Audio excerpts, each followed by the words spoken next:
All right, we are live. We are live and in effect. What is up, y'all? It's Jackie Rae. Welcome to Her Game Sports Talk, brought to you by Jackie Rae TV. I am so excited.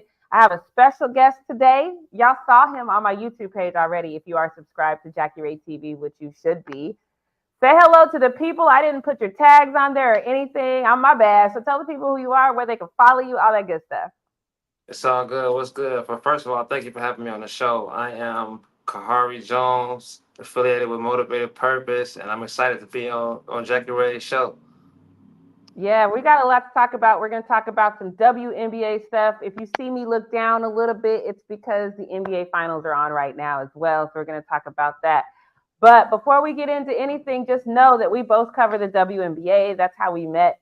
So that's why he was on my show a couple days ago. It was just a few days ago he was on my YouTube page. The WNBA is amazing right now. It's definitely electric. It's I've only been covering the W for this is my third year, maybe my fourth year. How long is it for you, Kari? It's my third year covering the WNBA. Okay, so 3 years for both of us, maybe four for me. I don't know. Everything starts to Yeah, run that's together, what I'm but thinking. Like it might be 3 or 4. It's 3 or 4. One of those. COVID kind of yeah, threw me yeah, off, but yes, three or yeah, four yeah, years, and yeah. it's So it been might be four because I feel you. I think that's right around when I tried to start, but then things got crazy. But anyway, so we've been covering the W for a while. It's like I said, been very, very electric. If you don't know, when Diana Taurasi was drafted in 2004, that was the highest viewership the WNBA had seen up until that point, and it had 600,000 views. The 2023 draft just had over 574,000 views, something like that. But this last draft class, let's see, I wrote it down 2.4 million views. It's insane. Across the arenas, they've seen a 17% increase in attendance and 156% increase across the league as far as like teams selling out. Fun fact though, the Aces were the first team in WNBA history to sell out season tickets. That doesn't mean that they sold out the entire arena because obviously there's tickets for us folks who don't have season tickets, but they were the first to sell out season tickets. So with everything that we've seen with the WNBA right now, it's definitely now the W was trending in a positive direction year after year as far as attendance and things of that nature and views as well. They were trending up every year, but this is a huge spike. But I do feel like it's a blessing and a curse. So, Khari, I want to get your thoughts on this new wave of fandom we're seeing, this attention and the viewership. Tell me where you come out on it. Tell me what you see as a plus and tell me what you see as a minus. I would like to start off by saying I saw this wave coming a couple years ago. Like I've always been Mm-hmm. a fan of like women's basketball. I'm not the person who just jumped on a wave, so I'm kind of seeing things differently. Like I'm literally seeing the fruits of what I've seen the NECA and a lot of players have been putting in over the last few years. So we're you know what I'm Mm-hmm. saying we can't just say it's the rookies. It's been a lot of groundwork that's been put in to get to this point for these young players to seek the benefits. So like what I see is I just feel like I compare this draft class to like the '03 draft class of the Mm. NBA when LeBron and Melo and those guys came in. Not saying it's the same type of talent, but you know the impact that they're made to the league, and that's what I feel like about this 24 draft class with the big names. Like we have some talented players in this draft class, you know what I'm saying. But also on the flip side, you got entertainment, and people who want to do shock value on certain things of that nature. Mm-hmm.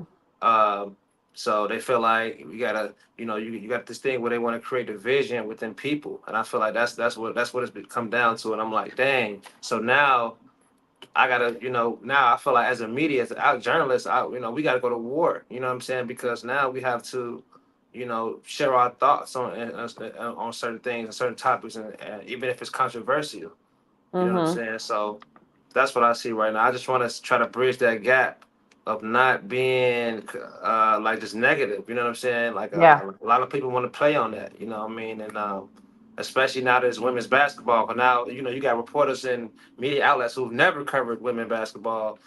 Now their first topic is negative. Right. Right. So I'm I'm going to concerned about the minds disagree. of the women.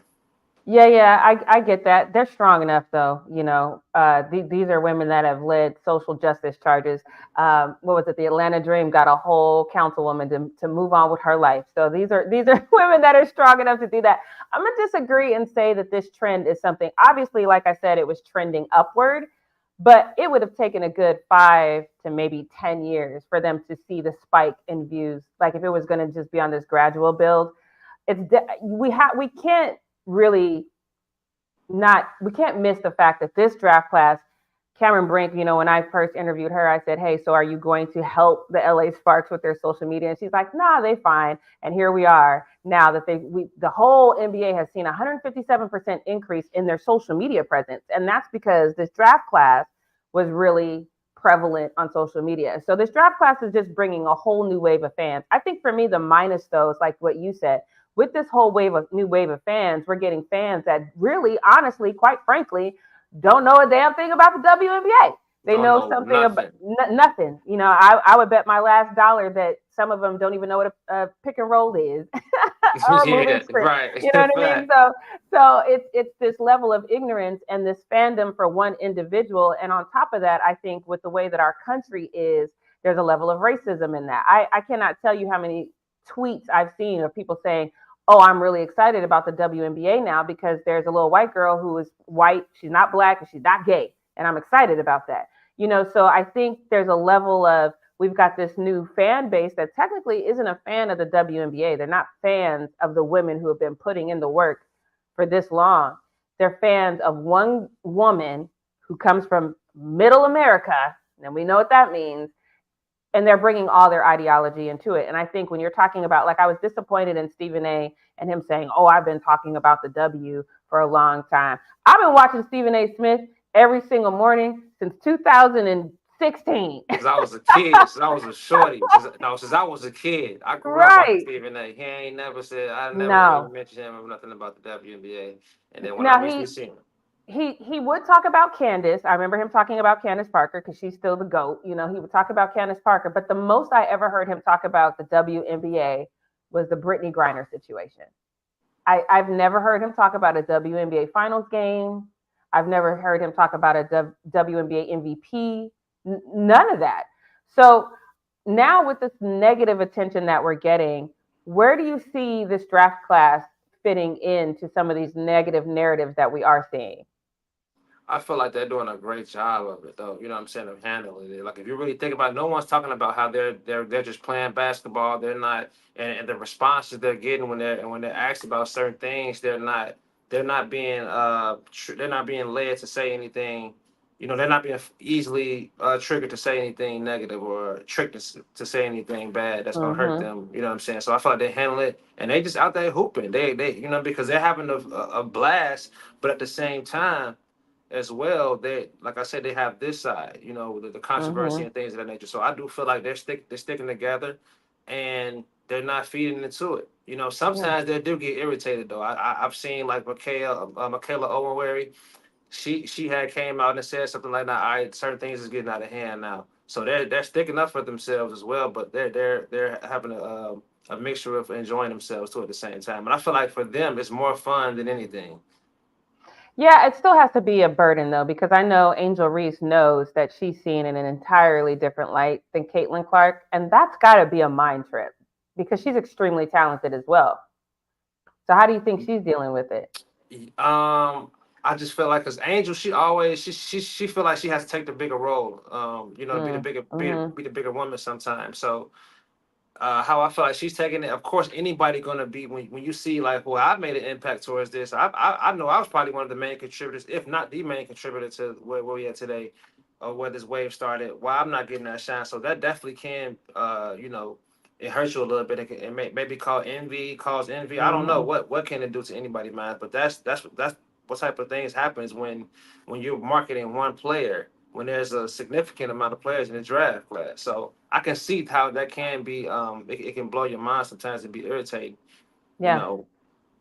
So let's talk about because I feel like Caitlin Clark has been the main storyline of the WNBA, and that's infuriating to me because I have loved the WNBA for a long time. So Very long time. For you, what's your outside of Caitlin Clark? What is your favorite storyline right now in the Well, WNBA? Kaylin, like I said, no disrespect to Kaylin, she's a great player, but she was never really my favorite storyline. Honestly, Right. like I said, right, no, literally, like, she was never my first favorite storyline. She's a great player, but I just feel like, I have my own thoughts on who's better and who's not, and I'll share that with you as well. But I think that, so coming into this draft class, Angel Reese was the one that I was really following, and that I seen that had, that had this wave, this big momentum, and also Reed. Like I said, I've always loved women's basketball, but it just prepared me. I'm like, okay, now we're finna have a big wave of people who without logic, because we deal with that with the NBA too. So I knew they was coming up Mhm. to the W.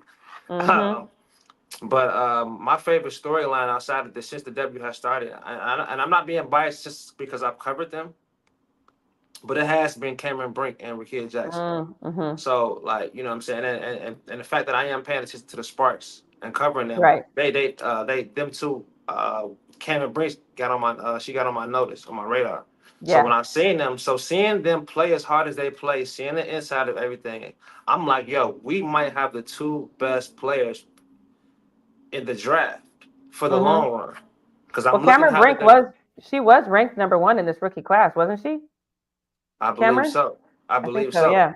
But it's not talked about. And I'm like, Mhm. I'm watching them grow and I'm watching them develop. I'm like, this is not normal. And everyone Right. says Cam, like, for example, like our Cam's office, I'm gonna start with her. They say, oh, well, she's struggling. I'm seeing we might have a talented future all-star player that can score at will pretty coming soon. Yeah. Because, yeah, she's not scoring right now, but certain moves she's make, you can't teach those. But once you learn and develop. So I feel like that's a story that's not talked about enough. These two players that the Sparks, and also the Sparks team as a whole, even Mhm. if I was in Chicago covering the Sky or whatever, I would see the Sparks team like, yo, this young group, if they stick together, this can Mhm. be a scary team in the next 3 to 4 years. Yeah. So me watching them, though, that's my favorite storyline because I love underdogs, and I feel like Rickea Jackson and Cameron Brink is the underdogs of this draft class that no one's talking Mm. about. I can see that. I can see that. I don't think for me personally, I've got a couple of favorite storylines. Actually, several favorite storylines. I think number one for me is definitely Dewana Bonner and Alyssa Thomas. They've been my favorite storyline for a while because if anybody's been in a relationship with somebody and worked with that somebody, that is very difficult. And so Yeah, it's, yeah, sometimes it's just flat out not fun. Let's just be honest about it. Sometimes it's just yeah. a headache because now you when you think about it, they're in practice together. They're on the road together. They're playing together, and then they go home together. That's too. Maybe I'm just a loner at heart, but that's too much together for me. No, I need. I'm a loner too. I'm with you. I'm with you. I'm like, all right, look, I'm gonna go over here for a couple hours and then, Yeah, I I might need. sit in silence. Yes, I need some space. But not only are they doing this as a couple, as an engaged couple, they are dominating on the floor. They're leaders on their team. And I absolutely love watching them play. Because there's definitely not, like, you'll see moments on the sideline where they're kikiing and you can kind of tell they're together. But when they're on the floor and they're playing, they are on the floor and they are battling it out and they are playing. And I absolutely love to see that. It's kind of an inspiration to me. Like, maybe one day I can work with somebody, but probably not knowing me. But Right, still right. from afar, it's nice to see, and I really absolutely love that storyline. I think the other storyline that I love to see is the same as you. Covering the Sparks for so long. The Sparks, my favorite team in the WNBA for a lot of reasons, mostly Lisa Leslie and Candace Parker. Candace Parker is my GOAT, and so her affiliation to the LA Sparks is always going to resonate with me. But by the time I started covering the Sparks, that golden era was gone. So they've been in a rebuild since I've been covering them. And so now for me, this is the first time that I've said, okay, yeah, they're in a rebuild, but this is the build that could work. And I'm really excited to see what that looks like going forward. So that's my second. And then obviously the obvious one with Diana Taurasi, I think she's about to be like 42 years old. like, like Like, damn, yeah, like like, and she's still balling and she's still playing very, very physical. And that, like I tell people all the time, like y'all got to watch Diana Taurasi. First of all, she gets away with a lot of fouls. oh my God. And and real quick, I grew up liking Deanna. She was like my Kobe of the Yes. WNBA. Yep. But when I seen all that, I'm like, all right, look, wait a minute now. I mean, She she's gets away earned with it too though. much. She about to be 42. Facts. Like, what are you gonna do? So I actually love and seeing her and Brittany back on the floor, and Brittany is thriving now. She's about to have a baby. I love that. But That's amazing. back to the Sparks though. De'Arica Hamby. If y'all have not been paying attention to De'Arica Hamby and the season that she's having, it means so much to me as a woman because to see her go when she was going through her drama, I was going through personal drama of my own that I shall not share. But it's hard to stay in a situation that's so demanding of you physically, personally, mentally, and you're struggling physically, personally, and mentally. So just to see her not only thrive and go out there and play all those games when she was literally heartbroken, she had just had Legend. That's a difficult time just hormonally, but to see her thrive in that and to now come back and level up even higher, Yeah. y'all got to pay attention to Pay De'Arica attention to Hamby. that storyline. No, that's an amazing storyline. That's why I always Hmm. talk about it. Like, yo, that's how we able to deal with certain things and still make it out on top. You know what I'm saying? So Yep. she has an inspiring story. She does. She does. Okay, so now let's circle back because I want to throw, and I don't want to be dismissive. Right now, there's nobody in our chat, but I feel like we always get more views after we go live. Oh, But definitely. Oh, it's going up. Once we post it, it's going up. yeah, Like, yeah. But I don't want to be dismissive of the Caitlin Clark fans, but I do want to hip y'all to some game, okay? Because let's just go through some of her stats. Because right now, the leading scorer in the league, Kalia Copper, she's leading the league in points. Asia Wilson's just 5 points behind her. Caitlin Clark is fighting to hold on to the number 10 spot, but Duana Bonner is definitely nipping at her heels. So she's not number one in that. She's kind of at the bottom of the top 10. And do you know who the leading three point made? The person who's leading in that. Do you know who that is? I'm gonna guess. Is it Plum? That's a good guess, but no. It's Kayla McBride. She's leading the Oh, league. oh, she's going off this year. Yeah. Nobody said Hmm. a word about Kaylee McBride. She is Yeah. going off. Hmm. She's leading Like, in where's the 3 points made, and she has 11 more 3 points made than Caitlin Clark. Caitlin Clark is second though, but Kayla's got a considerable lead over her. Do you know what stat Caitlin Clark is leading in? what missed threes or whatever, missed field goal attempts, missed 3 point No, field goal attempts. she is leading the league in turnovers. Not only is she leading the league in turnovers, the opposing team is on average gaining 15 points because of her turnovers. Wow, so that means long Yes. misses, wild Yep. turnovers. Bad Yeah, passes. She has yeah. 70 turnovers this season thus far. And the closest person to her in turnovers is Alyssa Thomas with 47. So she is leading the league in something.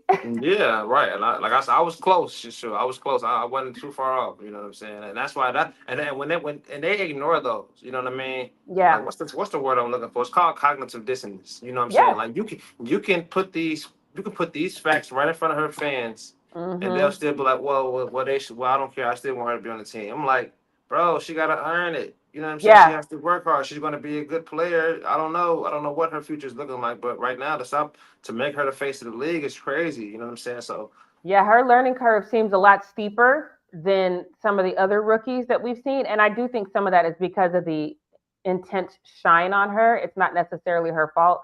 But, you know, the only thing she's leading the league in as far as statistically is a very detrimental stat as far as her team is concerned. So just fans, just yeah, they gotta understand that it's yeah. gonna take time for her. Y'all gotta understand. Like Hmm. you gotta look at her body language sometimes. Like you know, certain people don't want that around their team. You know what I'm saying? Like she's gonna grow. You know what I'm saying? But like I said, but when I look at other rookies too, you know what I mean? Like Cameron Brink and Rakia, and I see they always have good energies. Good Yeah. postures and good attitudes. So you Yeah, that's know, a big problem for Caitlin. Unfortunately, she does not have chemistry with her team, and it shows horribly. I don't know if they need more pizza parties as a team. I don't know, but they need to definitely spend some more time together if they really want the light to shine on them in a positive. But there's no downside for them, even though they're not a good team yet, because I think last season and probably 3 seasons before that, they were averaging somewhere between 3 and 4,000 fans to a game.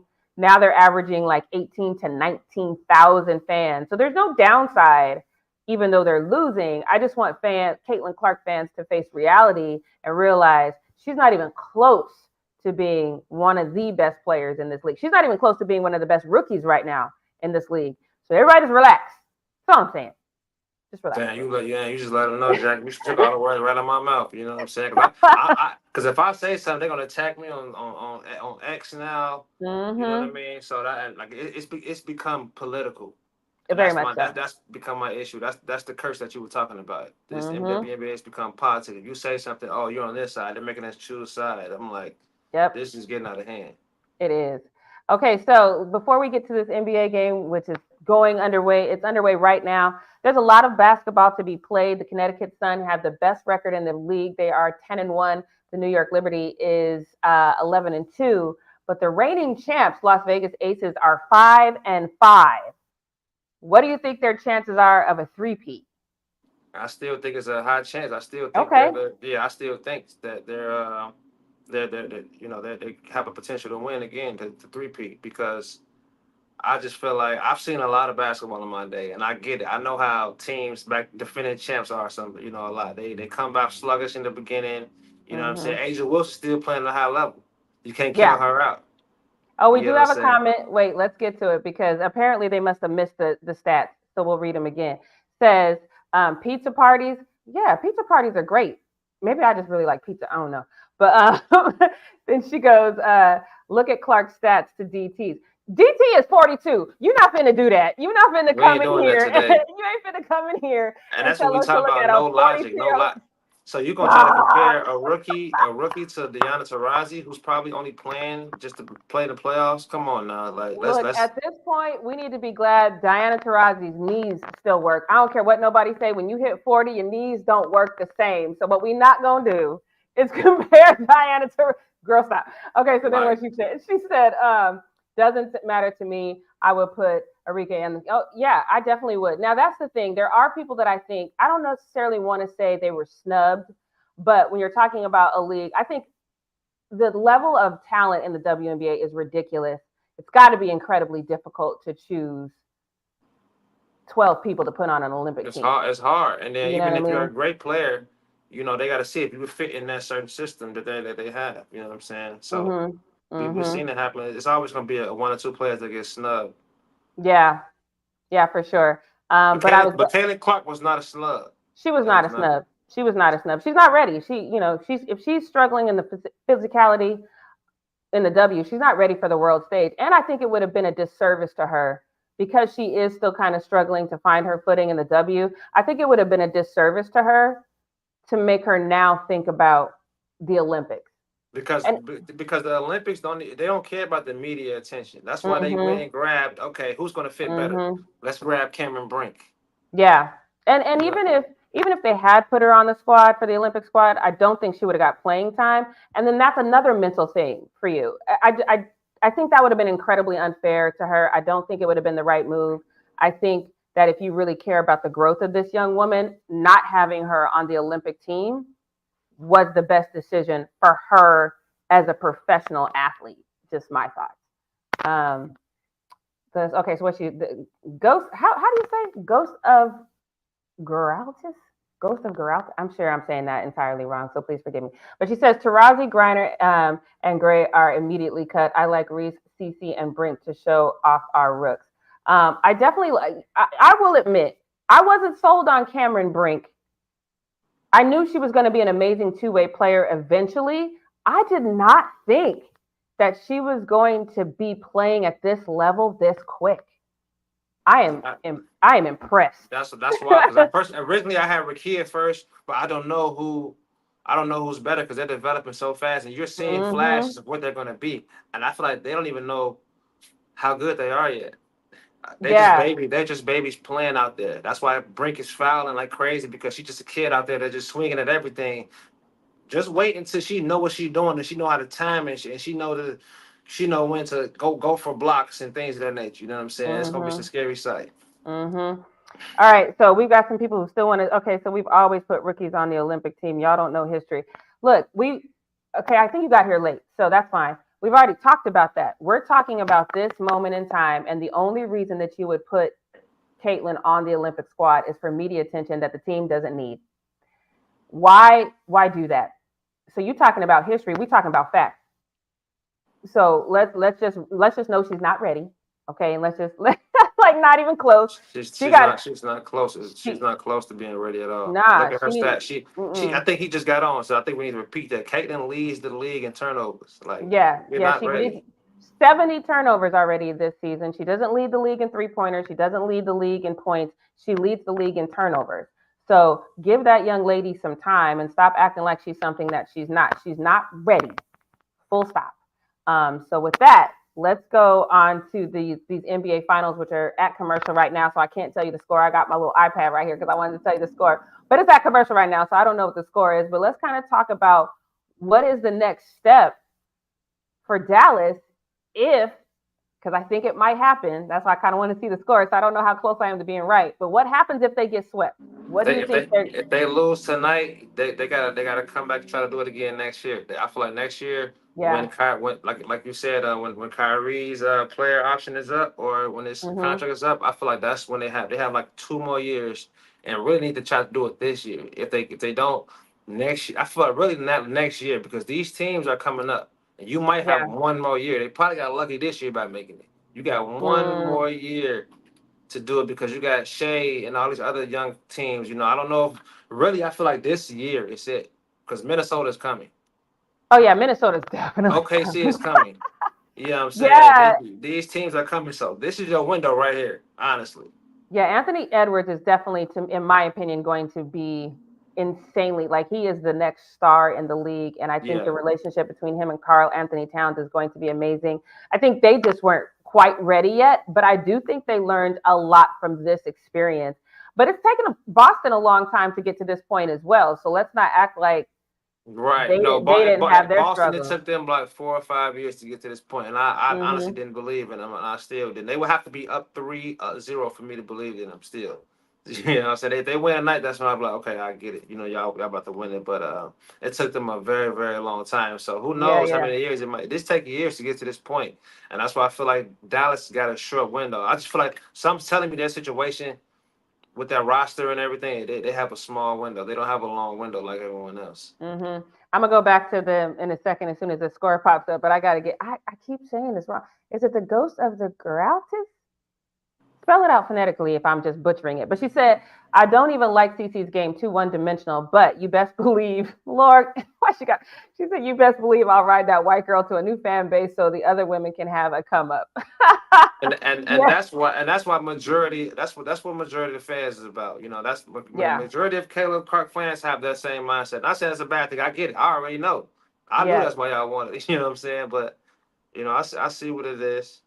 Yeah, we have moved on to the NBA just because the game is on right now. And I really wanted to get to Kyrie. I just wanted to talk about him real briefly because Kyrie, in my opinion, his entire career, he could have he could have been better if he would have accepted the number two role. And he's just now accepting the number two role. And it's pretty late in his career. So do you think that if he doesn't get a ring with Dallas, that he just got to cherish that 2016 ring? Or what do you think? I think so, and that's why I thought this championship you don't have too many opportunities. Ah, You don't yep. have too many opportunities. You know what I'm saying? So this is his chance.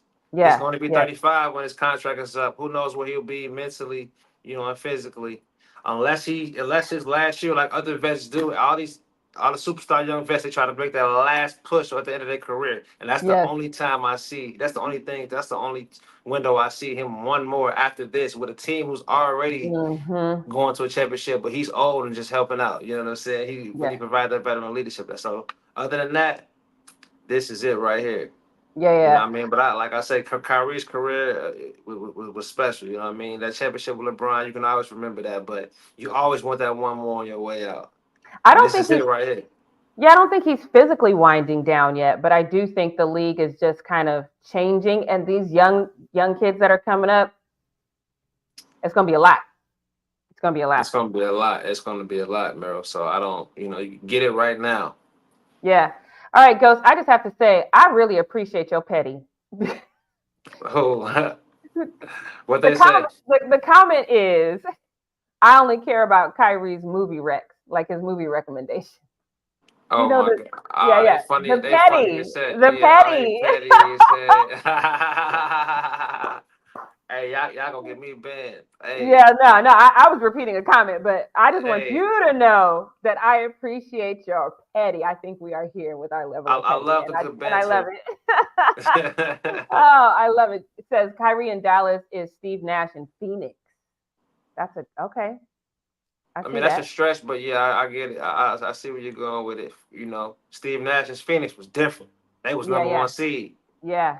They All right. was So right now the score is 66 Boston, 61 Dallas. It's the third quarter, 7 minutes and 3 seconds. I know if you guys are watching this later, you're gonna be like, we already know the outcome, but that's what it is right now. I feel like if they lose this game, it's a wrap.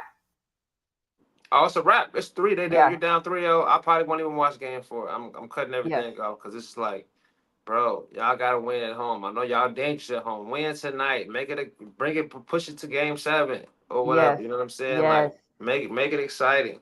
Yep. Don't I'm get a swept, bro. I'm gonna push this button. Y'all, this is like my second time on StreamYard. I just want you to see. I think we put oh no, that doesn't work worth a damn. So let me go back to that.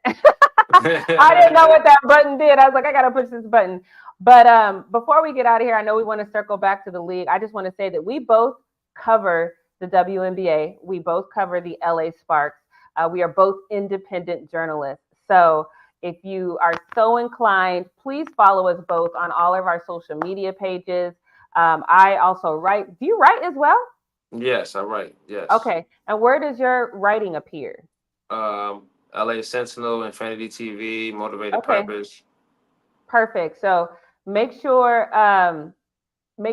we you follow us both. You can follow me everywhere. Like if you go to JackieRaeTV.com, that's where you'll find all of my writings and videos. I have another show called The Jackie Rae Show. This is where we're going to talk all things sports. Obviously, we're going to focus a lot on the WNBA because it's just my passion. Oh, that's a good question. Why don't they give Hardaway Jr. minutes before we get out of here? Why don't I get That's a, why that's you a good think? question. That's a good question. Yeah. Probably because of the matchup. You know, Mm. who is he gonna guard? Yeah, that's a You good know, so question though. yeah, that's a he can't guard nobody. You know what I'm saying? So you got Hmm. Tatum. Who is he gonna guard? Tatum or Brown? Well, It's a no, he's not. matchup. No, you can't do that. Yeah, right. Neither can guard neither one of them because Yeah, he's yeah. short. So that's probably what it is. Yes. Okay. Thank you so much for checking us out. I'm Jackie Rae TV. I don't know. Let me see if this pops up in your chat. Well, so I'm Jackie Rae TV on all social media. Do y'all see that on YouTube? Let me see. Oh, it does. Okay. And then what's your name on all social media, right? Yes, Khari Jones Jr. Okay. So I'm just gonna put it in there. Jones, because y'all see how far away he is from the computer. So I'm just gonna put that. I mean, I can get closer, y'all. You know. All right, so that's his social media. So you can follow him on all social media as well. Follow me, Jackie Rae TV, on I'll all follow things social back. I'll media. follow back, y'all. Yeah, and then just follow our journey. I don't think that the Sparks are going to go to the playoffs, but nonetheless, I'm very proud of the changes that we're seeing thus far. So make sure you tap in with us and get all the latest on the LA Sparks and the WNBA. I appreciate y'all for checking in with us. I think this is the most engagement. This is only the second time I've done this show, but this is the most engagement that I've had. We will be back here every That's because Wednesday. Khari, like, what you know what I'm That's because saying? Khari brought the people. Mm-mm. No, No, I I didn't. appreciate No. you did. You did. I appreciate you. Ghost, I had a great time talking to you. I love your petty. I feel like we should do pizza parties. Pizza parties. Kari wearing those shades like he found the weed. Oh, see, Oh, I love it. She petty. oh Lord. Hey, what are you doing? Hey, don't we on lives, we are on stream yard, okay? I am a professional. Don't be doing that. Don't be outing me like that. Oh, let me know when you want to have this pizza party because you my kind of people. I like you. She calling me out, man. Low, I am in California, okay? All right, y'all. Thank you so much. That's our time. Make sure you check us out next Wednesday. I might have to bring Khari back on here because this was a great Nah, time. bring me back. Bring me back. Bring me back. Oh, Let's do Ghost, it. if I'm gonna have to like send you some pizza so we can have like a virtual pizza party because I'm telling you, you my kind of people. Let's Called you do it. out, I'm with it. I'm with called it. you out. Close the show with a call out. I love it. But again, follow us on all social media. We appreciate you, and we will see y'all next week. Bye, y'all.